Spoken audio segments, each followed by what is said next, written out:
त्यांची ओळख काय आहे तर नेपाळी कवी म्हणून त्यांची पहिली ओळख होती। राजकारणी म्हणून ते प्रसिद्ध झालेले आहेत, कारण महापौर आहेत ते काठमांडूचे। 15वे महापौर म्हणून काठमांडूमध्ये त्यांची निवड झाली। अवघ्या 28व्या वर्षी ते सामाजिक मुद्द्यांवर आवाज उठवणारे नेते म्हणून समोर आले। काठमांडूमधल्या काही अनधिकृत बांधकामांवर त्यांनी बुलडोजर फिरवला, कारण तिथले महापौर असताना त्यांनी ही कारवाई केली। सिव्हिल इंजिनियर हे त्यांचं शिक्षण आहे। सिव्हिल इंजिनियर म्हणूनच त्यांनी कारकिर्दीला सुरुवात केली। नेपाळी रॅपर आणि संगीतकार अशी ही त्यांची ओळख आहे। आपले काही शोध सुद्धा ते करत असतात महापौर असताना सुद्धा, त्यामुळे तरुणाईमध्ये ते प्रचंड लोकप्रिय आहे। नेपाळचं न्यायालय आणि सरकार हे भारताच्या अधीन असल्याचा आरोप बालेन शाह यांनी वारंवार केलाय।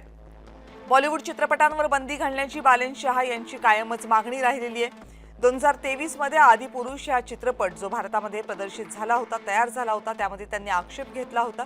त्यामध्ये सीता मातेचा उल्लेख भारताची कन्या असा करण्यात आला होता, ज्याला बालेन शाह यांचा विरोध होता।